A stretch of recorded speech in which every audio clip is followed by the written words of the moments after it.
Radio Tehran, শুরু হচ্ছে বিশ্ব সংবাদ। আবারও ইরান, ইসরায়েল এবং যুক্তরাষ্ট্রের মধ্যে ভয়াবহ তৃতীয় বিশ্বযুদ্ধ শুরু হয়ে গেছে।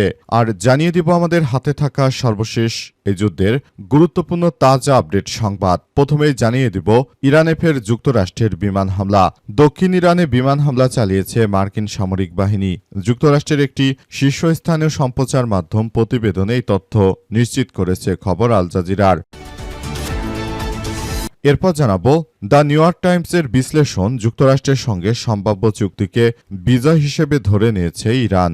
যুদ্ধের সামরিক এবং অর্থনৈতিকভাবে ব্যাপক চাপের মুখে পড়লেও যুক্তরাষ্ট্রের সঙ্গে প্রাথমিক যুদ্ধ সমাপ্তকারী সম্ভাব্য চুক্তিকে নিজেদের কূটনৈতিক ও কৌশলগত বিজয় হিসেবে তুলে ধরেছে ইরান। ইরানি কর্মকর্তারা বলছেন যে আলোচনায় তেহরানকে কোনো বড় ধরনের ছাড় দিতে হয়নি এবং শেষ পর্যন্ত ওয়াশিংটনই এই আলোচনার পথে আসতে বাধ্য হয়েছে। এদিকে ইরান যুদ্ধ বিজয়ের প্রতিশ্রুতি দিয়েছিলেন নেতানিয়াহু।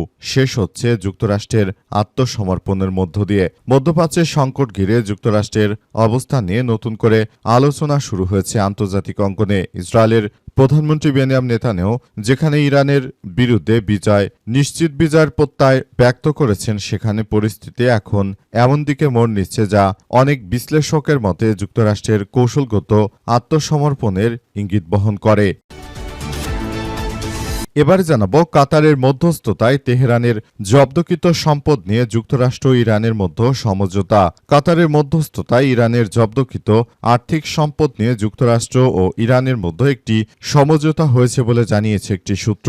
দোহায় উচ্চ পর্যায়ের ইরানি প্রতিনিধি দল এবং সংশ্লিষ্ট কর্মকর্তাদের মধ্যে অনুষ্ঠিত আলোচনার সঙ্গে পরিচিত ওই সূত্রটি জানিয়েছে যে আলোচনার মাধ্যমে ইরানের জব্দকৃত সম্পদ সংক্রান্ত গুরুত্বপূর্ণ বিষয়ে অগ্রগতি হয়েছে।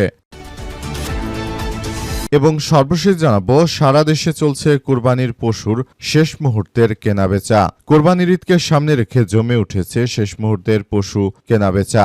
বিক্রেতা এবং ক্রেতাদের উপস্থিতিতে হাটজুড়ে বিরাজ করছে উৎসবমুখর পরিবেশ। চলছে দর কষাকষি। গাইবান্ধার প্রতিনিধি জানিয়েছে যে এবার গাইবান্ধায় বিভিন্ন স্থানে ৩২টি গবাদি পশুর হাট বসেছে। এমনিভাবে সারা দেশে কম বেশি এভাবে হাট বসেছে এবং সারা বাংলাদেশে বিষয়গুলো সেদিকেই যাচ্ছে। প্রিয় দর্শক, এতক্ষণ শুনছিলেন সংবাদ শিরোনাম, এবারে বিস্তারিত। তবে তার আগে বন্ধুরা অনুরোধ থাকবে এই সংবাদটিতে একটি লাইক দিন। এই চ্যানেলে আপনি নতুন হয়ে থাকলে আমাদের সংবাদটি দেখতে দেখতে চ্যানেলটি সাবস্ক্রাইব করে রাখুন। কমেন্ট করে বন্ধুরা আপনার মূল্যবান মতামত জানিয়ে দিন আপনি বিশ্বের কোন দেশ থেকে বা বাংলাদেশের কোন স্থান থেকে আমাদের সংবাদটি দেখছেন এবং শুনছেন। আর বন্ধুরা, এই সংবাদ সম্পর্কে আপনার মূল্যবান মতামত কমেন্ট করে জানিয়ে দিন আপনি বিশ্বের কোন দেশ থেকে বা বাংলাদেশের কোন স্থান থেকে আমাদের সংবাদটি দেখছেন এবং শুনছেন। আর বন্ধুরা, আজকের সংবাদ সম্পর্কে আপনার মূল্যবান মতামত কমেন্ট বক্সে জানিয়ে পুরো বিশ্বকে আমাদের এই তাজা আপডেট সংবাদটি দেখার সুযোগ করে দিন। এবারে বিস্তারিত। ইরানে ফের যুক্তরাষ্ট্রের বিমান হামলা। দক্ষিণ ইরানে বিমান হামলা চালিয়েছে মার্কিন সামরিক বাহিনী। যুক্তরাষ্ট্রের একটি শীর্ষস্থানীয় সম্প্রচার মাধ্যমের প্রতিবেদনে এই তথ্য নিশ্চিত করা হয়েছে খবর আল জাজিরার। মার্কিন সামরিক বাহিনীর সেন্ট্রাল কমান্ড বা সেন্টকমের মুখপাত্র টি.এম. হকিন্স ফক্স নিউজকে জানিয়েছেন যে এই হামলাটি সম্পূর্ণ আত্মরক্ষামূলক ছিল। তিনি আরও জানিয়েছেন যে ইরানি বাহিনীর পক্ষ থেকে আসা সরাসরি হুমকি থেকে আমাদের সৈন্যদের রক্ষা করার জন্য মার্কিন বাহিনী আজ এই পদক্ষেপ নিয়েছে। প্রতিবেদনে জানানো হয়েছে যে মার্কিন হামলায় মূলত দুটি বিষয় লক্ষ্যবস্তু করা হয়েছে: ক্ষেপণাস্ত্র উৎক্ষেপণ কেন্দ্র তথা ইরানের অভ্যন্তরে থাকা নির্দিষ্ট ক্ষেপণাস্ত্র ঘাঁটি এবং মাইন পাতার চেষ্টাকারী নৌকা বা পারস্য উপসাগর সংলগ্ন এলাকায় মাইন স্থাপন করতে যা ইরানি নৌযান। চলমান পরিস্থিতি নিয়ে মুখপাত্র হকিন্স আরও যোগ করেন, বর্তমানে একটি যুদ্ধবিরতি চলছে। সেই সময়সীমার মধ্যে সর্বোচ্চ সংযম বজায় রেখেছে মার্কিন সেন্ট্রাল কমান্ড বা সেন্টকম। আমাদের বাহিনীকে রক্ষা করার কাজ চালিয়ে যাওয়া হচ্ছে। এদিকে ইরানের স্থানীয় গণমাধ্যমগুলো এই হামলার সত্যতা নিশ্চিত করেছে। দেশের দক্ষিণ অঞ্চলের অন্যতম প্রধান বন্দর নগরী বান্দার আব্বাসের এলাকায় বিকট বিস্ফোরণের খবর পাওয়া গেছে। তবে ইরানের আধা সরকারি সংবাদ সংস্থা মেহের নিউজ এজেন্সি জানিয়েছে যে বিস্ফোরণের পর বর্তমান ওই এলাকায় পরিস্থিতি সম্পূর্ণ নিয়ন্ত্রণে রয়েছে। দ্য নিউ ইয়র্ক টাইমসের বিশ্লেষণ, যুক্তরাষ্ট্রের সঙ্গে সম্ভাব্য চুক্তিকে বিজয় হিসেবে দেখছে ইরান। যুদ্ধের সামরিক এবং অর্থনৈতিকভাবে ব্যাপক চাপের মুখে পড়লেও যুক্তরাষ্ট্রের সঙ্গে প্রাথমিক যুদ্ধ সমাপ্তিকারী সম্ভাব্য চুক্তিকে নিজেদের কূটনৈতিক ও কৌশলগত বিজয় হিসেবে তুলে ধরেছে ইরান। ইরানি কর্মকর্তারা বলছেন যে আলোচনায় তেহরানকে কোনো বড় ধরনের ছাড় দিতে হয়নি এবং শেষ পর্যন্ত ওয়াশিংটনকেই আলোচনার পথে আসতে হয়েছে। সোমবার যুক্তরাষ্ট্রের সংবাদ মাধ্যম দ্য নিউ ইয়র্ক টাইমসের প্রতিবেদনে এই তথ্য নিশ্চিত করা হয়েছে। ইরানের পররাষ্ট্র মন্ত্রণালয়ের মুখপাত্র ইসমাইল বাকাই সামাজিক যোগাযোগ মাধ্যমে একটি ঐতিহাসিক ভাস্কর্যের ছবি পোস্ট করেছেন। সেখানে রোমান সাম্রাজ্যের এক সম্রাট সাসানীয় সাম্রাজ্যের এক রাজার সামনে নতজানু হয়ে আত্মসমর্পণ করেছে। যুক্তরাষ্ট্রের প্রতি ইঙ্গিত করে তিনি লিখেছেন যে রোমানদের মনে রোম ছিল বিশ্বের অবিসংবাদিত কেন্দ্র। ইরানিরা সেই বিভ্রম ভেঙে দিয়েছিল। একজন সিরিয়া আমেরিকান কর্মকর্তা জানিয়েছেন যে ওয়াশিংটন ও তেহরানের একটি প্রাথমিক চুক্তিতে নীতিগতভাবে সম্মত হয়েছে এবং এই চুক্তি যদি প্রকৃতপক্ষে তারা আসলে করতে পারে তাহলে ভবিষ্যতে মূলত সারা বিশ্বের বুকে ইরানি আবারও আধিপত্য বিস্তার করতে পারবে। অর্থাৎ মার্কিন যুক্তরাষ্ট্রের যে আধিপত্যবাদ ছিল মূলত সারা বিশ্ব জুড়ে সবকিছু ধ্বংসস্তূপে পরিণত হয়েছে। মার্কিন যুক্তরাষ্ট্রের এই সন্ত্রাসী কার্যক্রমগুলোকে ধসিয়ে দিয়েছে ইরান।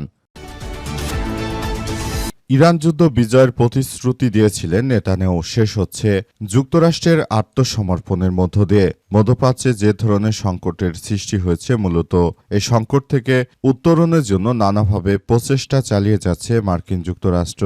যুক্তরাষ্ট্রের প্রেসিডেন্ট ডোনাল্ড ট্রাম্প তিনি আসলে এমন কিছু করতে চাইছেন যেগুলো সারা বিশ্বের জন্য অনাকাঙ্ক্ষিত ঘটনা, কিন্তু আসলে তার এই ধরনের কার্যক্রম কেউই বিষয়গুলোকে মেনে নেবে না। মার্কিন যুক্তরাষ্ট্রের এই সন্ত্রাসী কার্যক্রমগুলোকে ইতিহাসে কেউ ভালোভাবে দেখছে না। সবাই যার যার জায়গা থেকে এই পরিস্থিতিগুলোকে খারাপ চোখে দেখছে এবং সবাইকে সুন্দরভাবে এই প্রতিশ্রুতিগুলো মেনে নেওয়ার ব্যাপারটি নিয়ে মার্কিন যুক্তরাষ্ট্রের প্রেসিডেন্ট ডোনাল্ড ট্রাম্পকেও চাপ দিয়েছে ইরান। কিন্তু শেষ পর্যন্ত এই যুদ্ধে মার্কিন যুক্তরাষ্ট্রের চরমভাবে পরাজয় হয়ে গেল।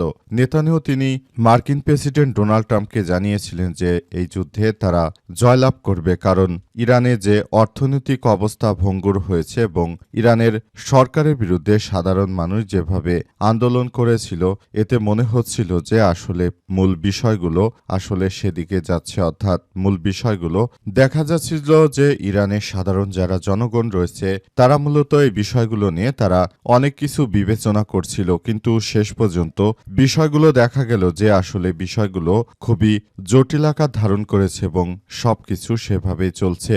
তারপর বিষয়গুলোকে তারা সেভাবে দেখছে এবং এই বিষয়গুলো নিয়ে কাজ করছে। এরপরই হঠাৎ করে মার্কিন যুক্তরাষ্ট্র ইরানে হামলা চালায় যাতে করে জনগণ সরকারের বিরুদ্ধে খেপে যায়, কিন্তু পুরো পরিস্থিতি সম্পূর্ণ উল্টে গেল। পুরো পরিস্থিতি মার্কিন যুক্তরাষ্ট্রের বিপরীতে চলে যায়। বেকায়দায় পড়ে ডোনাল্ড ট্রাম্প। অবশেষে মার্কিন যুক্তরাষ্ট্রের প্রেসিডেন্ট ট্রাম্প নিজেই এই যুদ্ধ থেকে বেরিয়ে যাওয়ার জন্য অনেক প্রচেষ্টা চালাচ্ছে। অর্থাৎ যেহেতু মার্কিন যুক্তরাষ্ট্রের ডলার কারেন্সি সারা বিশ্বের উপর প্রভাব রাখে, সুতরাং যুক্তরাষ্ট্রে একটা ক্লিন ইমেজ থাকা অত্যন্ত জরুরি। তা না হলে অনেক রাষ্ট্রই তাদের ডলার বর্জন করবে। এতে মার্কিন যুক্তরাষ্ট্র আসলে নানাভাবে ধরাশায়ী হতে পারে। সুতরাং বিষয়গুলোকে বিবেচনা করে এই মুহূর্তে মার্কিন যুক্তরাষ্ট্রের হাতে আর বিকল্প কোনো পথ ছিল না। অর্থাৎ এখন এমন কিছু হতে চলেছিল যে যখন মার্কিন যুক্তরাষ্ট্র এবং দখলদার ইসরায়েলি বাহিনীরা তারা মূলত এই হামলা চালিয়ে বরং নিজেরা সবথেকে ভয়াবহ বিপাকে পড়েছে। কাতারের মধ্যস্থতায় তেহরানের জব্দকৃত সম্পদ নিয়ে যুক্তরাষ্ট্র ও ইরান সমঝোতা। কাতারের মধ্যস্থতায় তেহরানে জব্দকৃত আর্থিক সম্পদ নিয়ে যুক্তরাষ্ট্র ও ইরানের মধ্যে একটি সমঝোতা হয়েছে বলে জানিয়েছে একটি সূত্র। দোহায় উচ্চ পর্যায়ের ইরানি প্রতিনিধি ও সংশ্লিষ্ট কর্মকর্তাদের মধ্যে অনুষ্ঠিত আলোচনার সঙ্গে পরিচিত ওই সূত্রটি জানিয়েছে যে আলোচনার মাধ্যমে ইরানের জব্দকৃত সম্পদ সংক্রান্ত গুরুত্বপূর্ণ বিষয়ে অগ্রগতি হয়েছে। সূত্রটি আরও জানায় এই সমঝোতা ইরানের জন্য অত্যন্ত গুরুত্বপূর্ণ একটি বিষয়। এর ফলে আগামীকাল যুক্তরাষ্ট্র এবং ইরানের মধ্যে আনুষ্ঠানিকভাবে একটি চুক্তি ঘোষণা জোরালো সম্ভাবনা রয়েছে বলে ধারণা করা হচ্ছে। এটি সবার জন্য খুবই গুরুত্বপূর্ণ একটি বিষয় হিসেবে হিসেবে উল্লেখ করা হয়েছে বলে এমন তথ্য সামনে এসেছে এবং এগুলো নিয়ে সবাই একযোগে কাজ করছে এবং তারা অত্যন্ত গুরুত্ব সহকারে দেখছে।